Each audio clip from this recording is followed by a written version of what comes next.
সহিহ বুখারী শরীফের ভিতরে ফাজাইলুল কুরআনের ভিতরে এসেছে, আল্লাহর নবীর সাহাবী আবু হুরায়রা রাদিয়াল্লাহু আনহু বলেন, আল্লাহর নবী আমাকে বললেন, আবু হুরায়রা বাইতুল মাল তুমি পাহারা দেবা।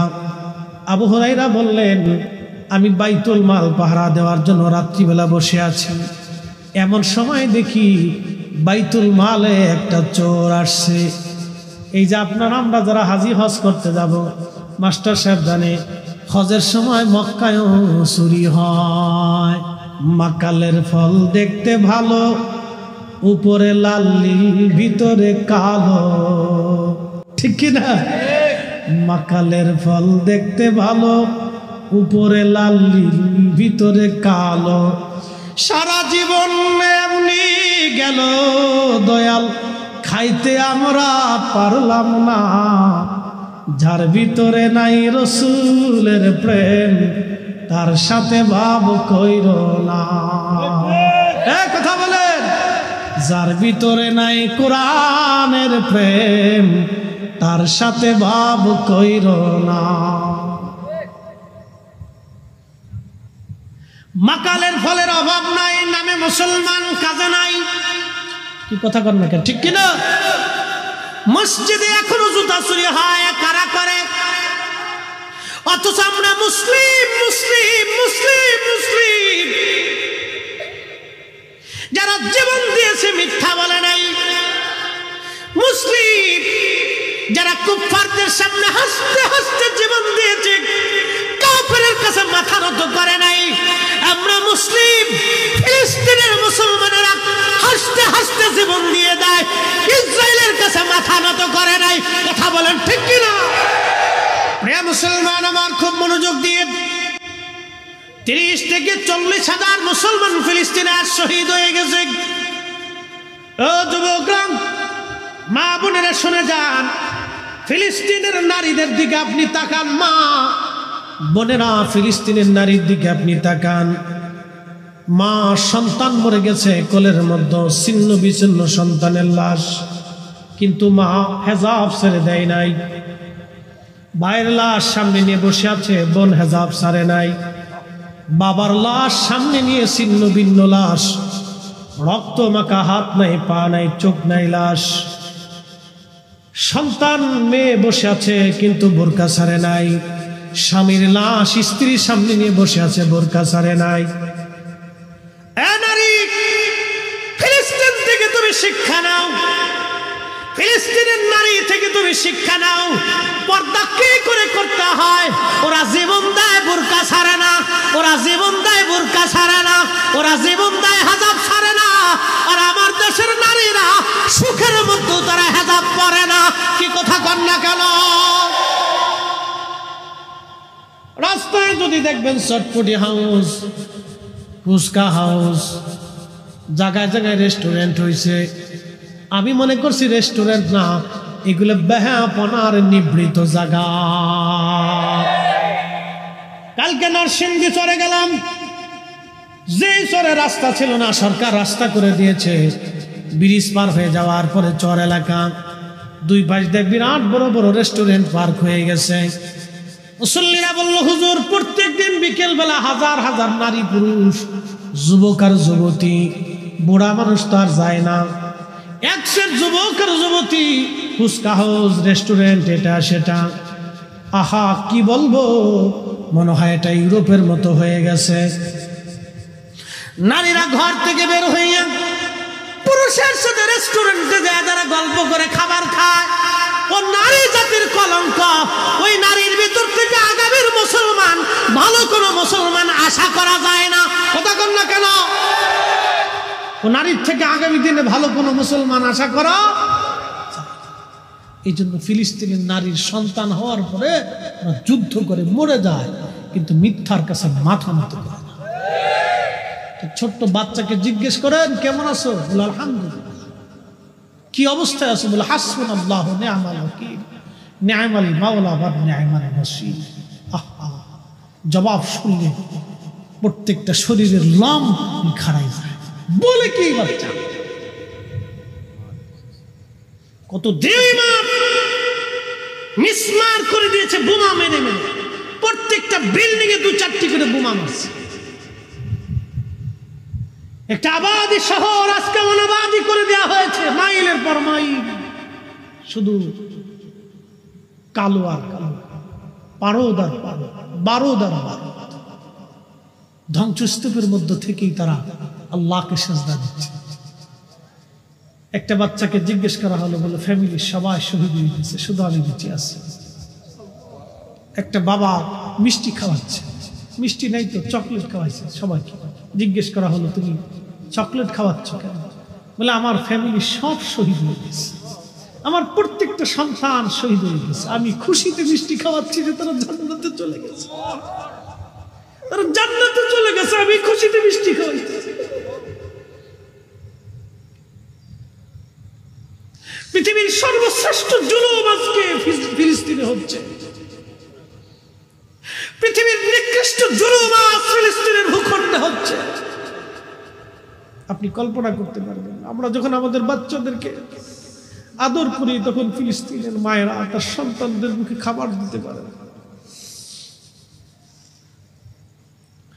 পৃথিবীর বড় বড় বিবেকগুলি আজ নিঃসুপ,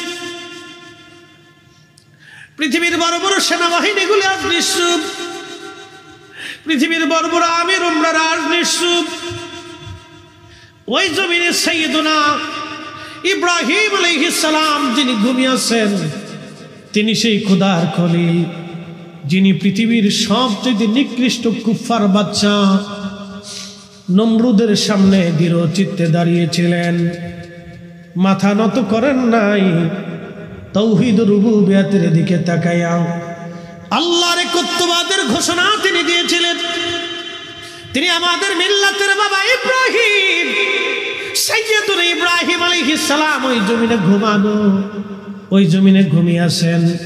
ওই ফিলিস্তিনিরা সাইয়েদুনা ইব্রাহিম আলাইহিস সালামের বংশধর। তারা হযরত ইব্রাহিম আলাইহিস সালামের দুইজন বিবি, একজন আম্মাজান সারা আর একজন হযরত আম্মাজান হাজেরা।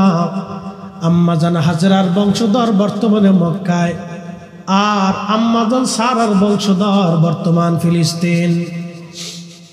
আম্মাজান সারার সন্তান হযরত ইসহাক, হযরত ইসহাকের সন্তান হযরত ইয়াকুব আলাইহিস সালাম। ইয়াকুব আলাইহিস সালামের বংশধরদেরকে বনি ইসরাইল বলা হয়।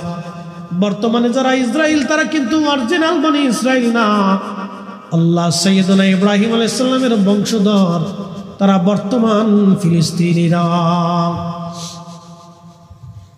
বিরাট বড় প্রতাপশালী বাচ্চা, সারা পৃথিবীর বাচ্চা নমরুদ। সেই দিন ইব্রাহিম আলাইহিস সালামকে সামনে নিয়ে বললেন, ইব্রাহিম তুমি কোন খোদার ইবাদত করো? বলে আমি এক আল্লাহর ইবাদত করি। বলে ইব্রাহিম তোমার খোদার ক্ষমতা কি? বলে আমার খোদার ক্ষমতা আমি তোকে জিন্দা করেন, জিন্দাকে মৃত বানান। তুখরিজুল হাইয়া মিনাল মাইয়িতি ওয়া তুখরিজুল মাইয়িতা মিনাল হাই। আমার মালিকের ক্ষমতা হচ্ছে, আমার মালিক আমার আল্লাহ জিন্দা থেকে মরা বের করেন, মরা থেকে আমার আল্লাহ জিন্দা বের করেন, আমার মালিকের সেই ক্ষমতা। নমরুদ ডাক দে বলি, ইব্রাহিম ওই ক্ষমতা তো আমারও আছে। জেলার জেলখানা থেকে একটা আসামি ধরে নিয়ে আসে, একবারে নিরাপরাধ, একবারে নিরাপরাধ, যার কোনো অপরাধ নাই কিন্তু জেলখানায় আছে। ধরে নিয়ে এসে নমরুদ তাকে হত্যা করে ফেললো। অপরাধী মৃত্যুদণ্ডপ্রাপ্ত আসামিকে জেলখানার থেকে খালাস করে দিয়ে নমরুদ বলল, দেখ ইব্রাহিম তোর খোদার যে ক্ষমতা সেই ক্ষমতা তো আমারও আছে। আমি একেবারে নির্দোষকে খালাস করে দিলাম, হত্যা করে ফেললাম, আর আসামিকে আমি হত্যা করে খালাস করে দিলাম। দেখ তো আমি বাঁচাই দিলাম, যেটা বাঁচবে মেরে ফেললাম, ওই ক্ষমতা তো আমারও আছে। আল্লাহর খলিল দেখলেন এটা তো বেহায়া, এই বলদের সাথে তর্ক করা বৃথা। ডাক দেয়া বলেন, নমরুদ রে আমার খোদার আর একটা ক্ষমতা আছে। বলে কি ক্ষমতা বলো? আমার খোদা প্রত্যেক দিন পূর্বাকাশ থেকে সূর্য উঠাইয়া পশ্চিমে ডুবায় দেয়। তোর যদি ক্ষমতা থাকে নমরুদ, পশ্চিম দিকে সূর্য থেকে উঠাইয়া পূর্ব দিকে ডুবায় দে দেখি। নমরুদ ডাক দিয়ে বলল, না, এটা তো সম্ভব হবে না। নমরুদ জানে সূর্য পশ্চিম থেকে পূর্ব দিকে উঠানোর কোনো সুযোগ নমরুদের নাই। ওই দিন সারা পৃথিবীর বাচ্চা ছিল নমরুদ। পৃথিবীর মধ্যে 4 জনকে আল্লাহ তামাম পৃথিবীর বাদশাহী দিয়েছেন। কিয়ামত পর্যন্ত আর কাউকে পৃথিবীর বাদশাহী আল্লাহ দিবেন না। 1 নম্বর হযরতে সুলাইমান আলাইহিস সালাম সারা পৃথিবীর বাদশা ছিলেন। 2 নম্বর বাদশা জুলকারনাইন। আহা, আল্লাহু আকবার। তিনি সাইয়্যিদুনা ইব্রাহিম আলাইহিস সালামের কাছে কালেমা পড়েছিলেন। বাদশা জুলকারনাইনকে আল্লাহ তামাম পৃথিবীর বাদশাহী দিয়েছিলেন। তিনি হযরত ইব্রাহিম আলাইহিস সালামের কাছে কালেমা পড়েছিলেন। পৃথিবীর এমন কোন ইঞ্চি মাটি নাই, পৃথিবীর সূর্য ডুবে যেখানে অস্ত যায়, সমুদ্রের যেখানে সূর্য অস্ত যায় সেই পর্যন্ত বাদশা জুলকারনাইন সফর করেছিলেন। যেখান থেকে সূর্য উদিত হয় সেইখান পর্যন্ত বাদশা জুলকারনাইন গিয়েছিলেন। একবার জোরে বলা যাবে কি আল্লাহু আকবার?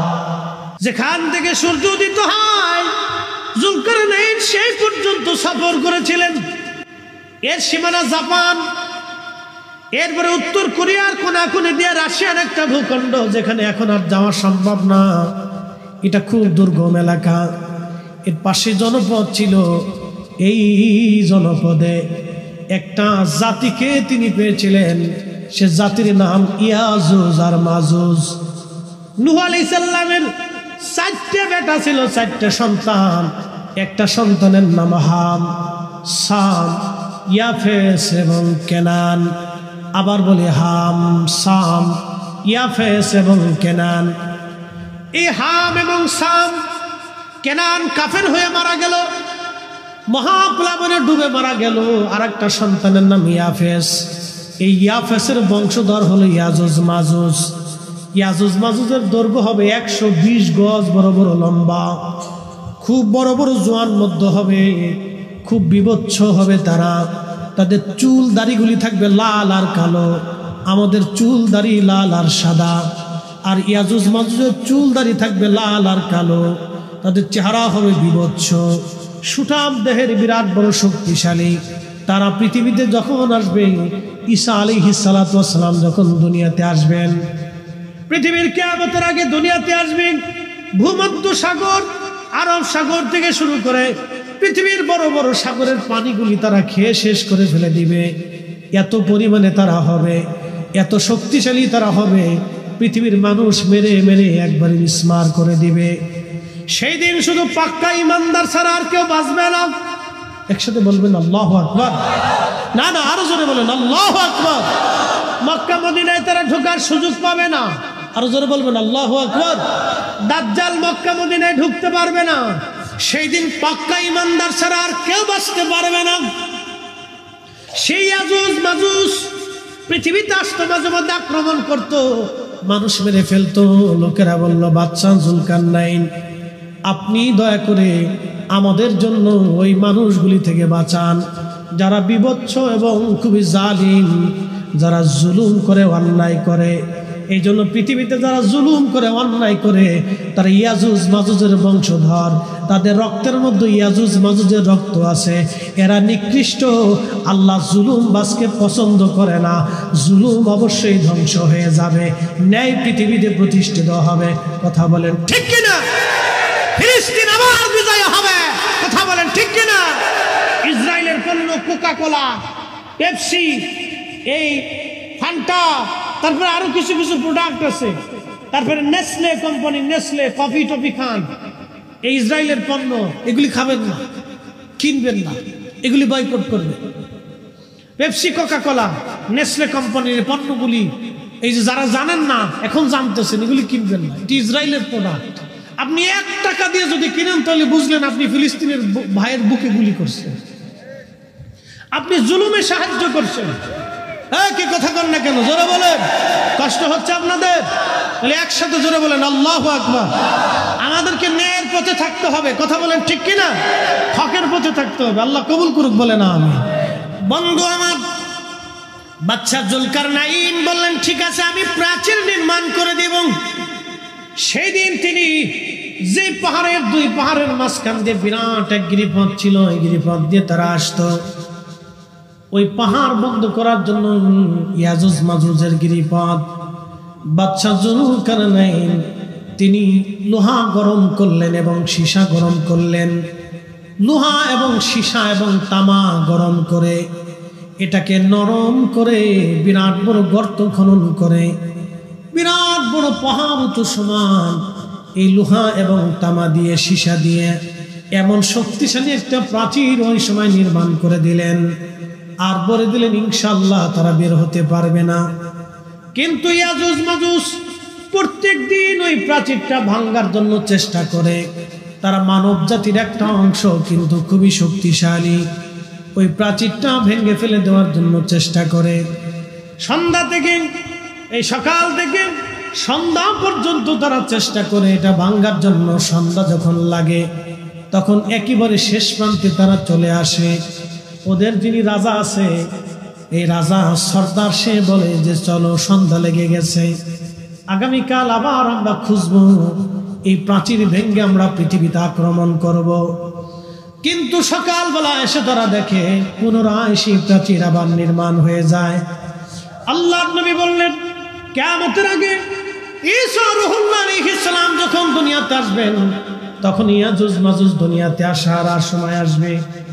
তখন ওই যিনি সর্দার থাকবে তিনি প্রাচীর ভাঙ্গার যখন সন্ধ্যাবেলা আসবে, সন্ধ্যা আসার সময় প্রাচীর ভেঙে একেবারে শেষ প্রান্তে চলে আসবে, তখন ওই যিনি সর্দার থাকবে তিনি বলবে চলো আমরা ফিরে যাই, কালকে সকালবেলা আবার আমরা আসবো, ইনশাআল্লাহ কালকে আমরা এটা ভেঙে ফেলবো। এত কোটি লক্ষ বছর পার হয়ে যাবে তারা ইনশাআল্লাহ বলবে না, হাজার হাজার বছর চলে যাবে ইনশাআল্লাহ বলবে না। কিন্তু যেই দিন ইনশাআল্লাহ বলবে সেই দিন প্রাচীর তারা ভেঙে ফেলে দিয়ে দুনিয়ার মধ্যে তারা এত দ্রুত গতিতে ছড়ায় যাবে যে ভূমধ্য সাগরের মধ্যে কোনো পানি থাকবে না, কোনো নদীর পানি তারা অবশিষ্ট রাখবে না, সব খেয়ে দিয়ে একবারে সাবার করে দিবে।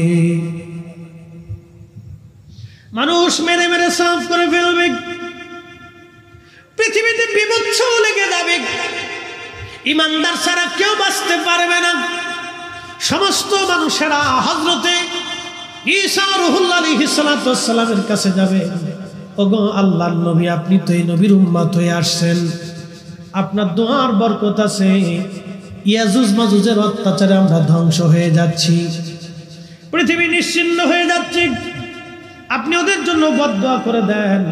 হযরতে ঈসা রূহুল্লাহ আল্লাহর দরবারে হাত বাড়াবেন, রাব্বি এত বড় শক্তিশালী জাতি যাদের সাথে যুদ্ধ করার মতো সেনাবাহিনী আমাদের নাই, আল্লাহ তুমি এই জাতিকে ধ্বংস করে দাও।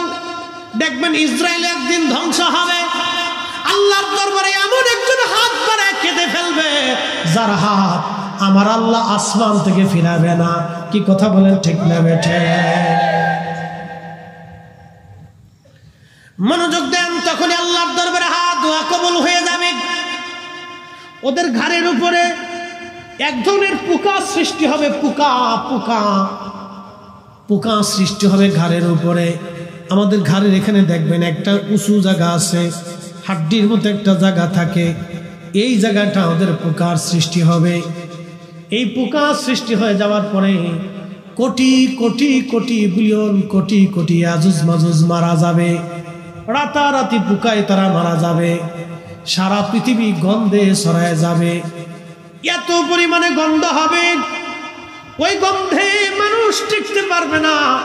আবার তারা ঈসা রূহুল্লাহর কাছে যায়, বলবে ওগো আল্লাহর নবী এত দুর্গন্ধ বেঁচে থাকা দায় হয়ে গেছে, আপনি এই পচা থেকে বাঁচানোর জন্য আল্লাহর দরবারে দোয়া করে দেন। আল্লাহর নবী ঈসা রূহুল্লাহ আলাইহিস সালাম হাত তুলবে, রাব্বি সারা পৃথিবী গন্ধে ছড়ায় গেছে, আল্লাহ আপনি পচা সরায় দেন। মুসুলধারে একাধারে 7 দিন, মতান্তরে 40 দিন পর্যন্ত বৃষ্টি নামবে। আল্লাহু আকবার! না না, আরো জোরে, আরো জোরে, জোরে জোরে। বৃষ্টি কার রহমত? জোরে বলেন কার? ওই আপনাদেরকে আল্লাহ উপকূলবাসীদেরকে কষ্ট দেয়, কিন্তু সারা বাংলাদেশের মানুষকে আল্লাহ আরাম দেয়। আপনাদের এই কষ্টের বিনিময়ে সারা বাংলাদেশে আল্লাহ আরাম দিয়ে। ফসা গলা, ময়লা আবর্জনা বিবর্জনা, রোগ ব্যাধি বৃষ্টির সাথে আল্লাহ ভাসিয়ে নিয়েছে। 7 দিন মতান্তরে 40 দিন একাধারে আকাশ থেকে মুষলধারে বৃষ্টি হবে। ওই বৃষ্টির পানিতে ইয়াজুজ মাজুজের লাশগুলি ভাসায় ভাসায় আল্লাহ সমুদ্রে নিয়ে চলে যাবে। সারা পৃথিবী পয়জন মুক্ত হয়ে যাবে। আল্লাহ নবী বলেন, উম্মতেরা, হযরত ঈসা নবী এবং ইমাম মাহদী সারা পৃথিবীতে এইরকম ভাবে ন্যায় ইনসাফ প্রতিষ্ঠিত করবে। কোনো সুদ থাকবে না, ঘুষ থাকবে না, কারো জমিন অন্যায়ভাবে দখল করবে না, হত্যা হবে না, কারো মাথায় বাড়ি মারবে না, কারো অন্যায়ভাবে ঘুষি দেবে না, কারো জমিন কেড়ে নেবে না, কারো মেয়ে নিয়ে কেউ পালিয়ে যাবে না, কারো ইজ্জতে কেউ হাত দিবে না, কাউকে বকা দিবে না, কাউকে গালি দিবে না। এই অন্যায় জুলুম পৃথিবী থেকে নিশ্চিহ্ন হয়ে যাবে, মিসমার হয়ে যাবে সেই দিন। এমনকি কোনো পশুর সাথে সেই দিন জুলুম করবে না। আল্লাহ নবী বললেন, সেই সময় আল্লাহর জমিন আল্লাহ এত পরিমাণে নিয়ামত দিবে, এত পরিমাণে আল্লাহ বরকত দিবে যে একটা আনারের ফল দিয়া সারা গ্রামের মানুষকে শেষ করতে পারবে না। একটা গাভীর দুধ দিয়া সারা গ্রামের মানুষ খাবে, কিন্তু গাভীর দুধ সেই দিন শেষ হবে না। একবার জোরে বলা যাবে কি মারহাবা। বুঝতে অসুবিধা হয়? এই নিয়ামতটা একটা কারণে হবে, ন্যায়ের কারণে। আমাদের বাংলাদেশের মানুষের তকদির চেঞ্জ হয় না কেন জানেন? ন্যায় নাই। কি কথা বল না কেন? মামলা যে করে সে অর্ধেক মিথ্যা লেখে, অর্ধেক সত্য লেখে। মামলা করার আগে উকিলের কাছে যা পরামর্শ করে যে কিভাবে মামলা সাজাইলে মামলাটা জটিল হবে। মামলার শুরুটাই হয় মিথ্যা দিয়ে। বাংলাদেশের 100% মামলার 99% মামলা মিথ্যা। আমি কিন্তু খারাপ বলিনি, ডোন্ট মাইন্ড, খারাপ নিবেন। মামলার শুরুটা হয় মিথ্যা দিয়ে। তখন প্রশাসন চিন্তা করে এটার স্টার্ট হয়েছে মিথ্যা দিয়ে, এটা শেষও হবে মিথ্যা দিয়ে। এই জন্য সবাই কয় খালি মাল নিয়ে আসে।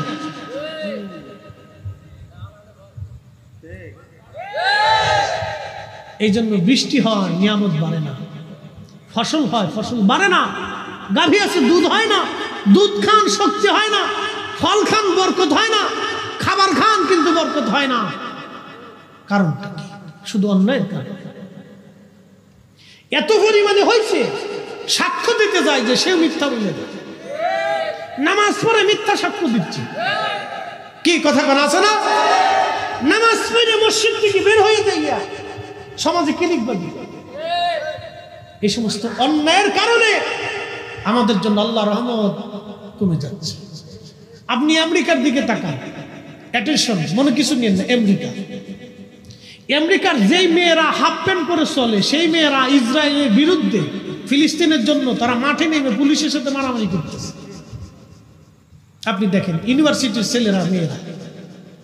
কারণ কি? ওরা ধর্মের জন্য না, ওরা মানবতার জন্য। যে অন্যায়ভাবে মানুষগুলিকে মেরে ফেলে দেওয়া হচ্ছে, পৃথিবী নীরব থাকবে শুধু এই ন্যায়ের জন্য। ওদের নারীরা অর্ধ উলঙ্গ থাকে, সন্তান জন্ম দেয়, কিন্তু একটা ঘুষখোর পাবেন না। যাই দেখেন ফলের ভিতরে ফরমালিন দেয় না, খাবারের ভিতরে বিষ মিশায় না। আর আমার দেশে শিশুর খাবারের ভিতরে বিষ মিশানো হয়, লাভের আশা।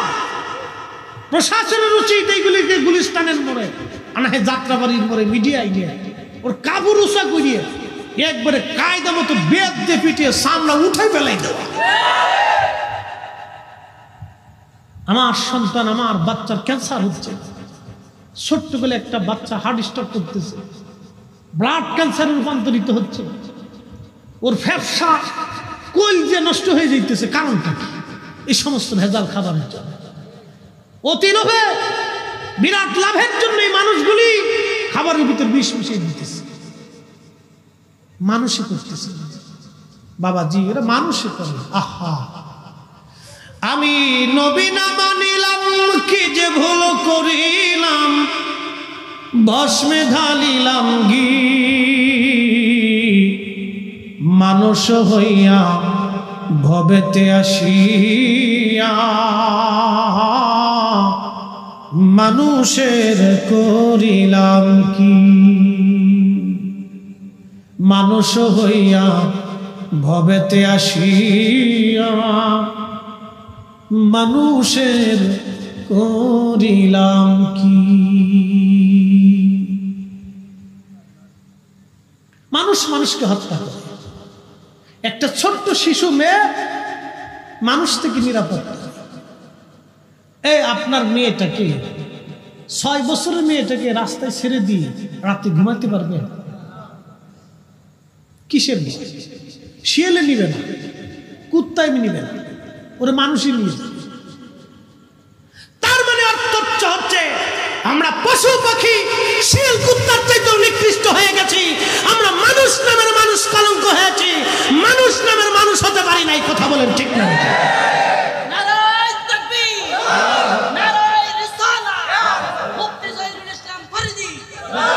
আমরা মানুষ হতে পারি না, মানুষ হতে হবে আমাদেরকে মানুষের মতো।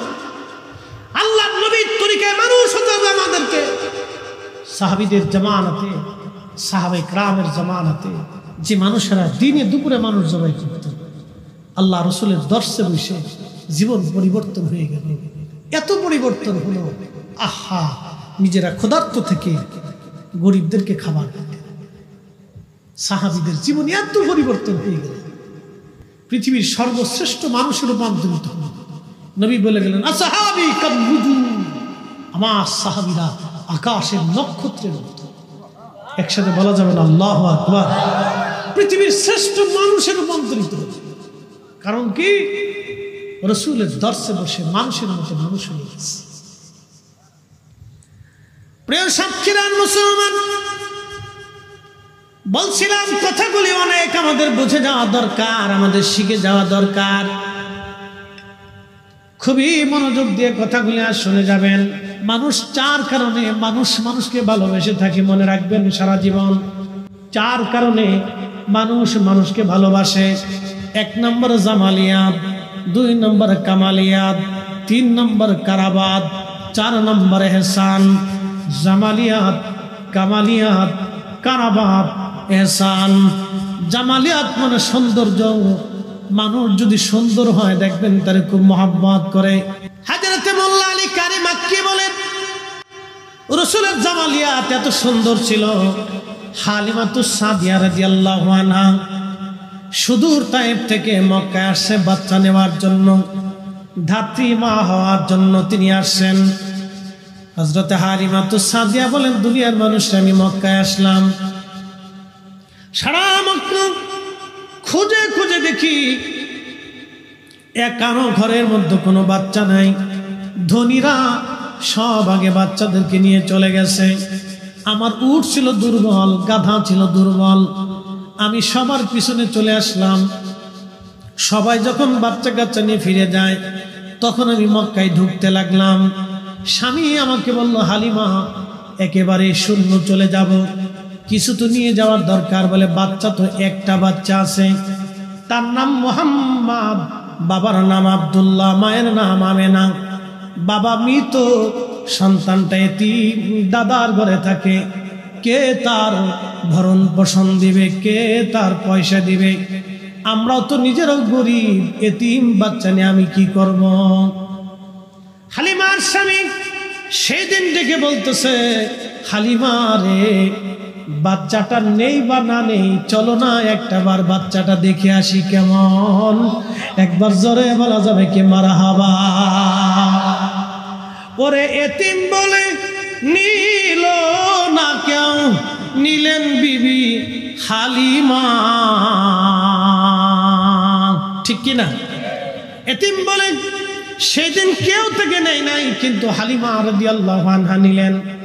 হালিমা বললেন, আমি গেলাম, যাওয়ার পরে হযরত আমেনার ঘরে ঢুকলাম, দেখি তার বক্ষ মোবারকের উপরে সাদা রেশমের একটা কাপড় দিয়ে আবৃত করা, তার নিচে সবুজ একটা রেশমের কাপড় দিয়ে ঢেকে দেওয়া।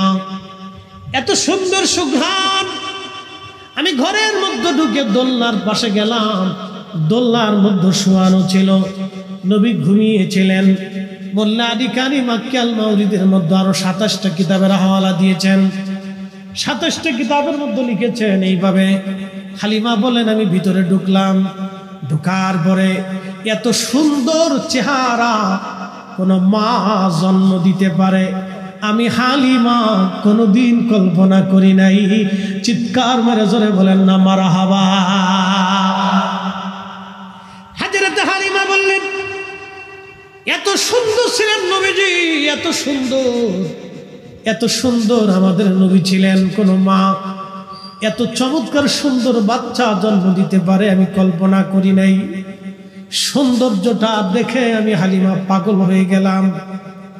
ঘুম থেকে জাগানোর জন্য আমি বুকের উপর থেকে রেশমের কাপড় সরাইয়া প্রিয় নবীজির নরম সব বক্ষ মোবারকে আমার হাত দিয়ে আলতো আলতো করে আমি মেসেজ করতেছিলাম। আল্লাহর নবীর ঘুম ভেঙে গেল। আমার চেহারার দিকে তাকাইয়া নবীজি মুস্কি হাসি দিয়ে ফেললেন। ওই হাসি এত সুন্দর, হালিমা বললেন দুনিয়ার মানুষ আমি পাগল হয়ে গেলাম। এত সুন্দর হাসি, আমি পাগল হয়ে গেলাম। আল্লাহু আকবার। হালিমা বলতেছেন দুনিয়ার মানুষ শোনো, আমি সুন্দর চেহারার দিকে তাকায় রইলাম। পবিত্র জুলফি মুবারক, এই যে আপনারা ভুরু দেখেন, এই জুলফি মুবারকের মাঝখানের যে কপালের অংশ, এই অংশ থেকে একটা নূর মুবারক বের হইয়া খিলালাস সামা, মধ্য আকাশ পর্যন্ত এই নূর চলে গেল। আমি হালিমা এই নূর মুবারকের দিকে তাকাইয়া আল্লাহর নবীর দিকে তাকাইয়া বিমোহিত হয়ে দেখতে লাগলাম। একবার জোরে বলা যাবে কি আল্লাহু আকবার। 450 বছর আগের মক্কার ইমাম তিনি লিখতেছেন খিলালাস সামা, মধ্য আকাশ পর্যন্ত নূর চলে গেল। হালিমাতু সাদিয়া বলতেছেন আমি আশ্চর্য হয়ে তাকিয়ে দেখতে লাগলাম। পরে জুলফি মুবারকের মাঝখানে চুমা লাগাইলাম। চুমা লাগাই আমি কোলের মধ্যে নিলাম। কোলের ভিতরে নেওয়ার সাথে সাথে আমার এত রহমত আল্লাহ আমার শরীরে দিয়ে দিল। আমি দুর্বল ছিলাম, ক্ষীণ ছিলাম। নবী কোলে আসার সাথে সাথে আল্লাহ আমার সবল বানাই। আমার উট লাফাইতে লাগলো, লাফাইয়া দৌড়াইয়া আমার উট কাবা শরীফের সামনে যায় সেজদায় পড়ে গেল। না না, একসাথে বলেন আল্লাহু আকবার, আরো জোরে বলেন আল্লাহু আকবার। ওরে বনের যত পশু গান ভক্তি করতই দুই চরণ, মেঘমালা ছায়া দিত গায় গো নবীজি, গোলামেরে দেখা দিবেননি, কাঙ্গালেরে দেখা দিবেননি ওগো নবীজি, গোলামেরে দেখা দিবেননি।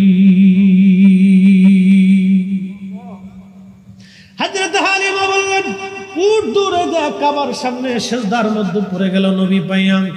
এরপরে আমি গাধার উপরে চললাম। আমি আমার রসুলকে কোলের মধ্যে নিলাম। সাইয়্যিদা আমেনা রাদিয়াল্লাহু আনহা তিনি আমাকে মুহাম্মদ আমিনকে কোলের মধ্যে দিয়া বলেন হালিমা তুমি জানো আমার সন্তানের শান কি? হালিমা আমার সন্তান সম্পর্কে তোমার তেমন কোনো ধারণা নাই। হালিমা আমি তার মা। শোনো রে হালিমা, আমার এই সন্তানের নাম আমি রাখি নাই। আমি ঘুমিয়ে থাকতাম, আমার পেটের মধ্যে কোনো বাচ্চা ছিল আমি বুঝতাম না। আমার পেটের মধ্যে কোনো সন্তান আছে আমি জানতাম না। স্বপ্নের ঘরে কে জানি মাঝে মধ্যে সে বলতো আমেনা রে তুমি বড় ভাগ্যবতী, তোমার উদরে আখিরি নবী রাহমাতুল লিল আলামিন তশরিফ রেখেছে। চিৎকার মেরে জোরে বলেন না মারহাবা, আল্লাহু আকবার। হযরত হালিমা রে আমার এই সন্তান স্বপ্নের যুগে এসে আমার এই ফেরেশতা বলে যায় তো আমেনা রে এ নবীর নাম হবে মুহাম্মদ, জমিনে মুহাম্মদ আসমানে মুহাম্মদ, জমিনে আহমদ আসমানে আহমদ।